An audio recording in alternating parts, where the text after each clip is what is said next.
My jealous brother hooked up with my fiancée right after our engagement, so I snitched to the whole family, and now they're being cut off. I am 23-year man, recently got engaged and broke off the engagement within 2 weeks. My fiancée, Samantha, 23-year-old girl, hooked up with my older brother, Harrison, 27-year-old, on the night after our engagement. My disgusting brother tried to rub it in my face to make me feel bad. Samantha and I had been together for almost 3 years, but she threw it all away for my brother on the night of our engagement. She told me she was thrilled to be marrying me, but went back on her word the very next day when she hooked up with my brother. I was very upset about it and broke things off through text and blocked her. I also changed the locks on my house so she wouldn't be able to come back home. Samantha and I had been living together for the past year, and it had been going well, so I thought it was the right time to propose.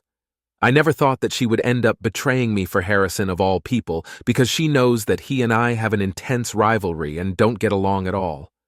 My dad passed away when I was a baby in an accident, and I barely have any memories of him. Harrison had spent some time with him at least, but I have no recollection of what he was like. Harrison never liked me, and growing up, he was my biggest enemy. He was always a bully, and my mother, Evelyn, being a single mom, didn't have time to deal with our sibling rivalry because she had more important things on her mind, like paying the bills and making sure there wasn't a table every day. Our Lawrence, my dad's brother, visited a lot and tried to help out as much as he could. My mother kept in touch with my father's family even after his demise for their sake, because they'd already lost their son. They didn't need to lose their grandkids, too. My Lawrence was pretty much the only father figure I've ever known, and he still is my go-to person. For Harrison, it was my mother. My mother didn't play favorites, but it was very apparent that if she had to pick one, it would be Harrison. And that made our sibling rivalry even more intense because I wanted to be my mother's favorite as well. Unfortunately, I was always a bit of a loser growing up. I wasn't good at sports, and I was mediocre at best when it came to academics. I was quite skinny, and I didn't have any such talents that could set me apart. So I was always very insecure about basically everything, and that made it very difficult for me to talk to people, make friends, and be popular. I was an introverted kid and mostly kept to myself. Harrison was quite the opposite. He played sports and was great at it. He wasn't too bad academically either, and he had a very different physique from mine, big and sturdy because of his athletics. Needless to say, being his little brother was even more embarrassing for me, because even though nobody said it to my face, I knew that everybody was constantly comparing me with him and thinking that I was a loser in comparison. With time, I learned to live in his shadow and would just let him walk all over me. My self-esteem took a hit in my childhood, and I was never able to recover from it. Even until my last day of high school, I barely had any friends, and nobody wanted to talk to me because I just came off as weird. Things only changed for me, and I started looking up when I graduated and moved to college.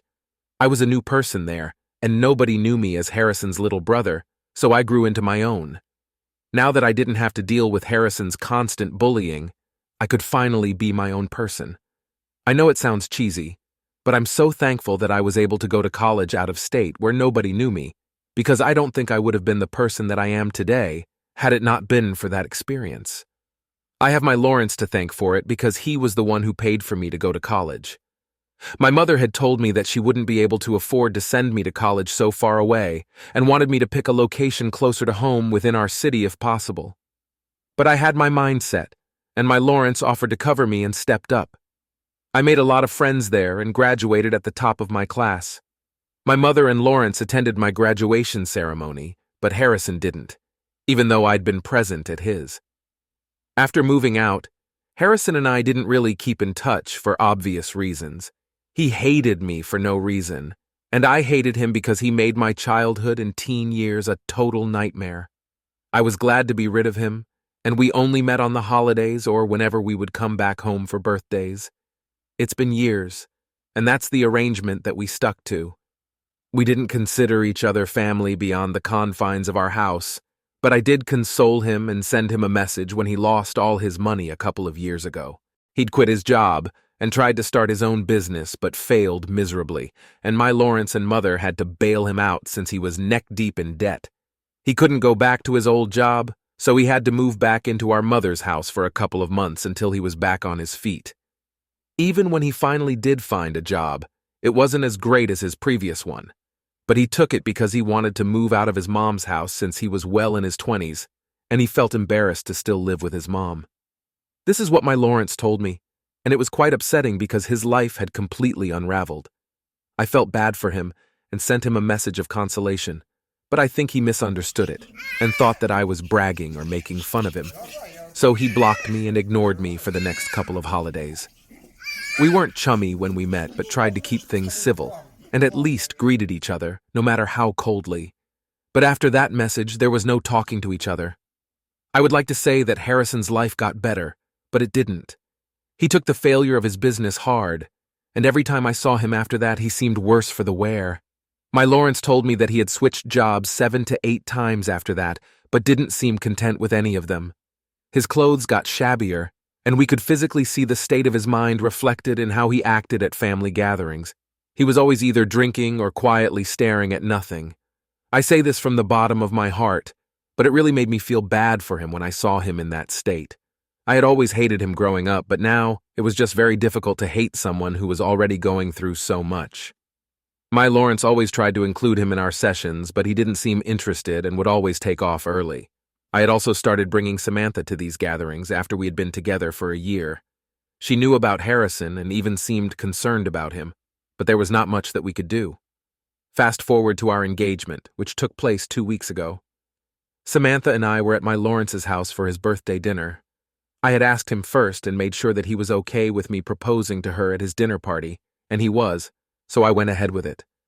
The family would all be there anyway, and my Lawrence had a beautiful house with a lovely garden, so it was just the perfect place. I had even invited her parents, but they weren't going to show up until after the proposal, so she wouldn't be able to guess what was about to happen. After my Lawrence had cut the cake and stuff, I took her outside and popped the question.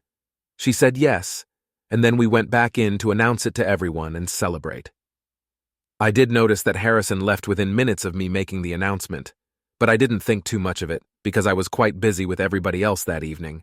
And also, he usually does take off from family gatherings quite early, so it wasn't anything out of the blue. Samantha and I had a great evening, and then we went back home. She didn't mention anything about Harrison or his weird behavior to me after we got back home, which she usually does whenever we go to any family event of mine. We were both really tired, so I was knocked out as soon as my head hit the pillow. But I did wake up accidentally around 2 in the morning because I had to use the L. When I woke up, I realized that Samantha was still on her phone, and when I asked her who she was talking to, she told me that she was telling a couple of her friends about the engagement. That seemed innocent enough, so I didn't suspect anything, and went back to sleep. 2 days later, while I was at work, I received a bunch of texts from Harrison. It was Ted because the last time, after our conversation, he had blocked me. It was just screenshots of his conversation with Samantha, and in those chats, they were planning to get together and hook up, which they did. It started with Harrison reaching out to her to congratulate her on the engagement. She asked him why he wasn't present for the rest of the evening. So he told her that he was upset about a lot of things and wanted to get out of there while he could because he didn't want to intrude on my happiness. He talked about how we have never been friends, and he felt like it was inappropriate for him to be present on such an occasion for me. So he left, painting himself as some sad little puppy who wasn't wanted. But the truth is that I really wouldn't have cared if he stayed for the evening. He only wanted Samantha to sympathize with him, making it easier for him to manipulate her, and that's exactly what happened. She started consoling him, saying there was somebody out there for him. She also said I was a great guy and I didn't mean to rub it in his face, so she apologized on our behalf if he felt bad about what happened. Harrison responded by saying that he would never be able to find someone like Samantha, so he didn't see the point of even searching. That slimy jerk started flirting with her, and she flirted back, and suddenly they were making plans to meet. I know for a fact that she did go over to his house the night after our engagement, because she told me that she was going to spend the night at her friend's place to tell her everything about the engagement. On top of that, Harrison had also sent me pictures of Samantha's clothes on his bed, and that was all that I needed to see. It was a sick and disgusting thing to do, and it me off guard. But I took the rest of the day off and went back home immediately after I received Harrison's texts. I was sobbing uncontrollably, but even with tears in my eyes, I decided to get the lock changed and started packing whatever I could lay my hands on. Whatever I saw and knew that it belonged to Samantha, I put it in a cardboard box. Once I was done, I placed it outside the door. By the time I finished, it was almost time for Samantha to come home. I hadn't seen her since the previous night because she told me that she'd go to work directly from her friend's place. But of course, now I know that she went to work from Harrison's house. I wanted to break up with her in person, but after a while, I decided that it wasn't worth it because she had cheated on me literally after I proposed, and she promised to spend the rest of her life with me. I was very upset, so I decided to end it through text. I sent her a message saying that I knew that she had hooked up with Harrison and I didn't want to be with her anymore.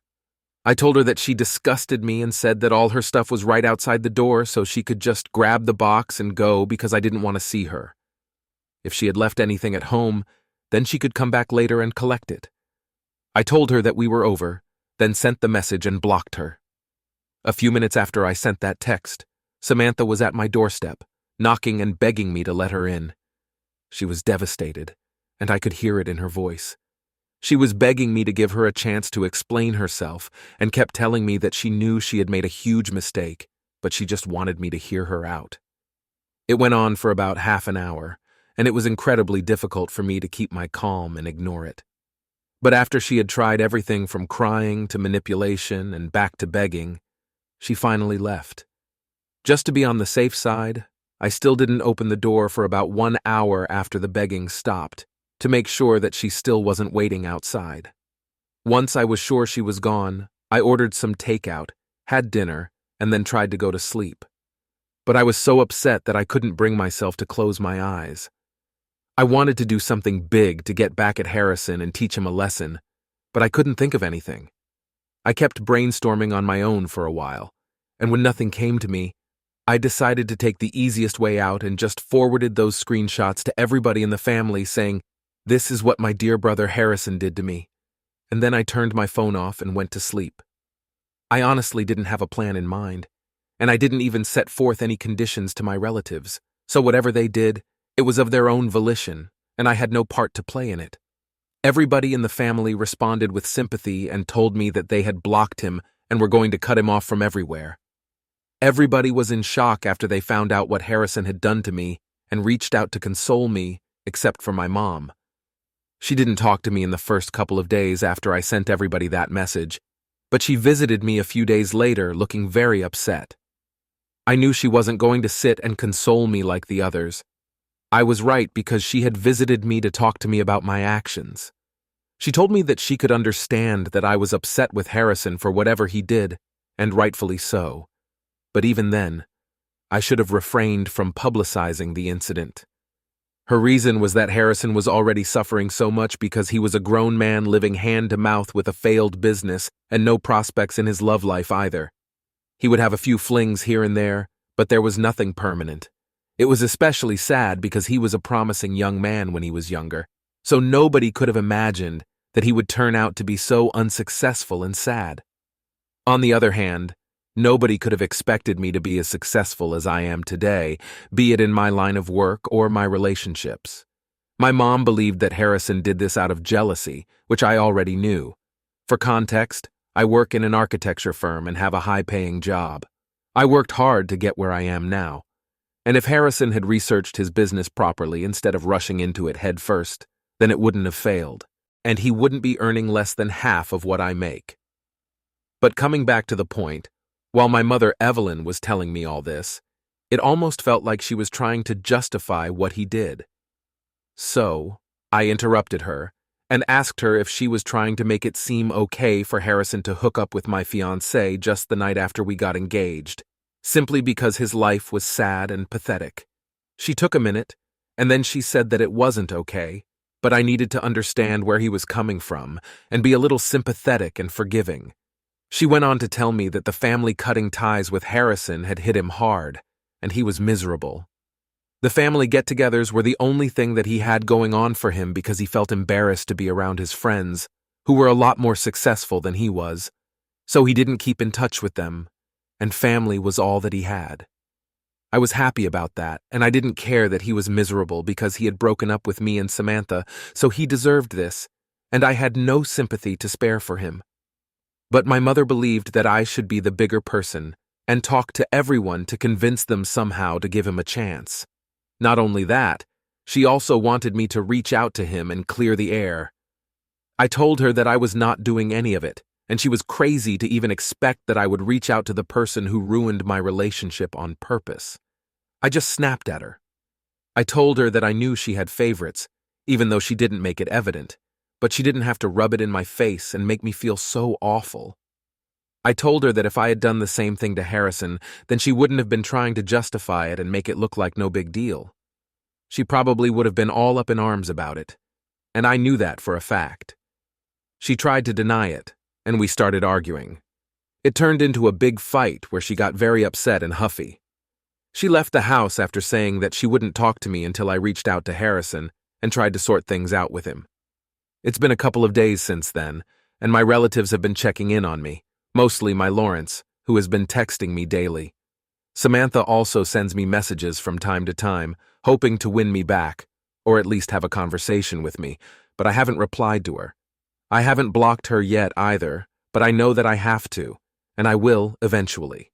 The only person that I haven't heard from after our big fight is my mother, and I feel bad about it.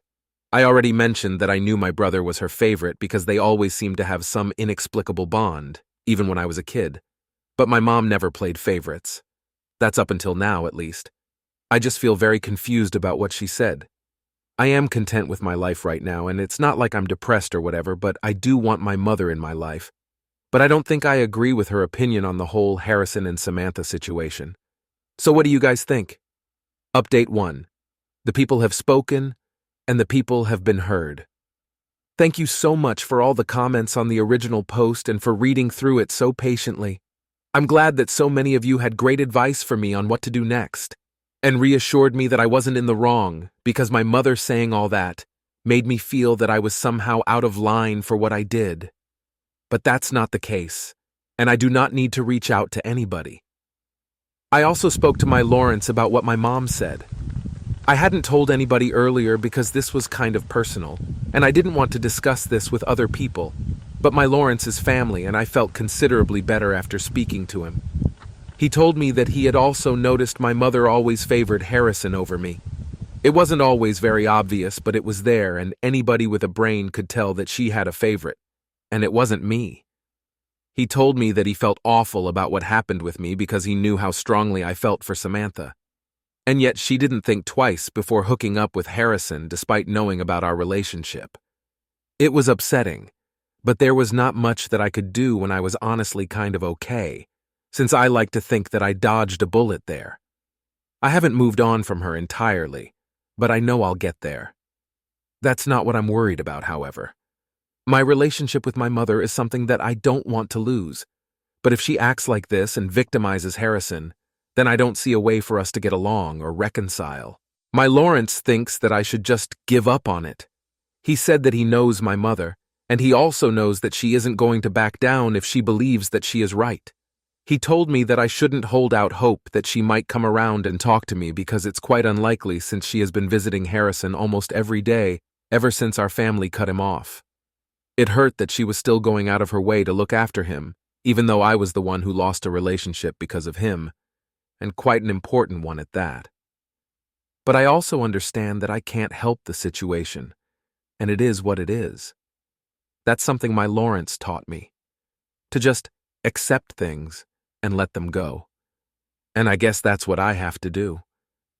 I tried arguing with my mother and making her see sense, but she wasn't interested in the truth. She was only interested in making sure that Harrison had all the support that he needed. Fine by me, I guess. Update 2. It has been almost 2 weeks since I broke up with Samantha, and she had been texting me almost every other day for about a week after we broke up. But then she just stopped, probably after she realized that begging me to take her back wasn't going to work. And I don't want to speak to her or hear her side of the story. I don't even know why she thought explaining her side would make it any better because as far as I'm concerned, nothing excuses cheating, and that's just how it is. But she reached out to me yesterday, and told me that she wanted to come by and collect some of the things that had been left behind. That's when I finally replied because now we were getting down to business, and instead of our conversations just her begging me to talk to her and me ignoring all those texts. I told her that she could come by today because I was taking a day off anyway, and might as well get this over with. So she dropped by around noon, and I could tell that she was really upset. She looked worse for the wear and didn't look me in the eye even once for the entire time that she was there. I didn't say anything to her either after I opened the door and let her in. There was silence in the house while she packed her things, and I sat on the couch in the living room and avoided looking at her. Once she was done packing, she told me that she was going to leave, and even though I had a lot to say to her, I just said goodbye and then went back to my phone. She didn't deserve anything more than that, and after that she was just gone for good. It feels weird, but in a nice way, because this just means that I don't ever have to talk to her or be reminded of her by things around the house or her messages. I blocked her a few minutes after she left and decided to celebrate by watching our favorite movie on my own. Still no word from my mother Evelyn, but with time, it's becoming easier for me to come to terms with it. At least now I know for sure that she would never have taken my side here simply because I'm not Harrison, so whatever I did for her would never be good enough, and honestly I'm sick of trying. My Lawrence told me that he also fought with her recently while he was trying to defend me, and she didn't like it, so they aren't on speaking terms anymore either. I can't believe that she is willing to sacrifice her relationship with both of us just so she can continue defending Harrison even though she knows that he's a jerk. It just doesn't make any sense to me, but I guess if that's what she wants, then whatever. Update 3. It's been a month since I posted here last, and I can't believe that until a month ago. I was still whining about how my mother doesn't love me, but I'm better now, and I just don't care about what my mother thinks. She is just as delusional and selfish as my brother, and that's probably why they get along so well because they're both horrible people.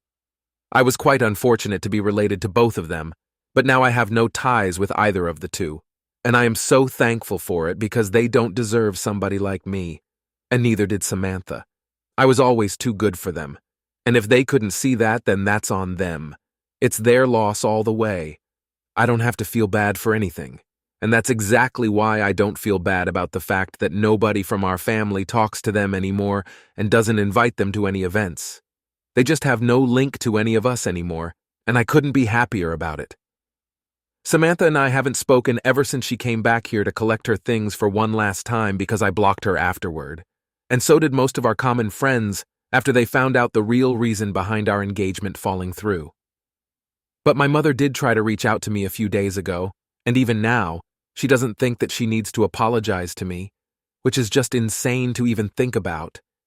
Even in the last conversation that we had, she was still harping on about how Harrison is suffering and has been diagnosed with clinical depression. I told her that I could give her a psychotherapist's phone number, but nothing else, and I wasn't going to talk to our family members now to make them sympathize with him. Then she started trying to manipulate me by going all emotional and sentimental on me. She was laying it on thick and said that she had already lost her husband. She didn't want to lose the two most important men in her life now because of some stupid petty fight over a girl. It was interesting that she saw the fight as stupid and petty because the way I remember it, the fight was not over some girl. It was over my fiancé, and it was neither stupid nor petty because Harrison had decided to hook up with Samantha on purpose, all because he wanted to make me feel bad. So I think I was perfectly within reason to be mad at him and never want to speak to him again. As for the rest of our family, I hadn't coerced them into doing anything. They cut Harrison and my mother off because of their behavior, and I had absolutely nothing to do with that. So if they want to blame somebody, they should blame themselves. This is what I told my mother before blocking her. Now I can finally move on with my life, and they can go to hell for all I care.